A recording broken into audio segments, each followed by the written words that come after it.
Hello, everybody. My name is Nicole Elliott, and I'm a technical analyst and private investor. And today I thought I'd look at something different. And what prompted me to do this is I got a very interesting email this week, a survey of 150 European institutional investors and their intentions for this calendar year. And 67% of them said they were planning to increase their exposure to commodities, the obvious suspects, gold, crude oil, and more interestingly, natural gas. Another 32% planned to maintain their current commodity holdings. And the reason behind this was the economic expansion expected courtesy of the vaccination process and basically economic recovery. Well, all well and good, but if you look at my numbers, that means that 99% of them are bullish on commodities. Yes, it could be diversification. They claim it's a hedge against inflation. Maybe, maybe not. We'll see. But certainly, when 99% are thinking the same way, gut-wrenching or what? So let's crack on. And my first chart is that of natural gas. It's a weekly chart. And I would be tempted to say that it's a little bit boring, really, isn't it? Well, first of all, the most salient feature here is that symmetrical triangle that we've been working in for the last 6 months.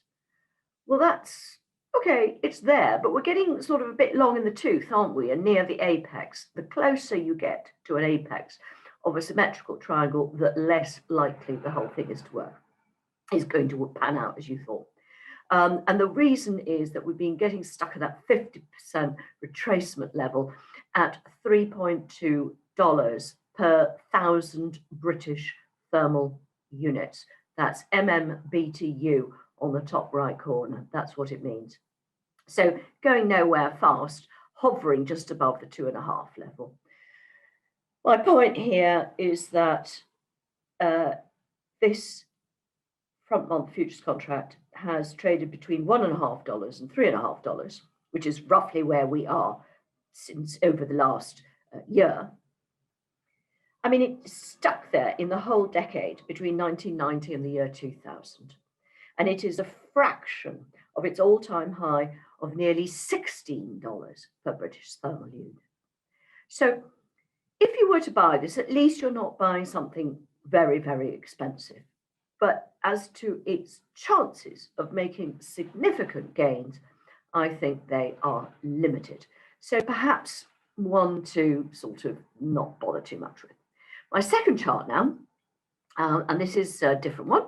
It's a monthly chart of the Shanghai front month futures contract of steel rebar. Rebar is reinforced concrete bars. So the steel rods go inside the concrete bars, which are a mainstay of late 20th century construction.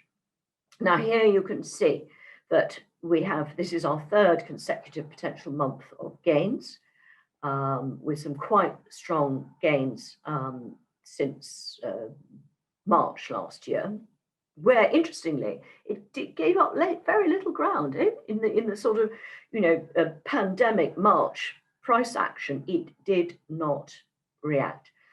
Now we're trading almost at the all-time highs at $5,000 per metric ton, yuans per metric ton. I think it's very close to a serious resistance level. This is my third chart, and it's the price of high-grade copper in the United States, dollars per pound. And you can see on this quarterly chart that we had a massive spike high in the first 3 months of this year. And this is, we've got the history here. It struggled here 10 years ago. So, this is another one linked to the construction industry where I think the risk reward of going long of this material is really lousy. So that's your lot for today. I'll try and come up with some interesting dynamic charts for you next week. Good luck, guys.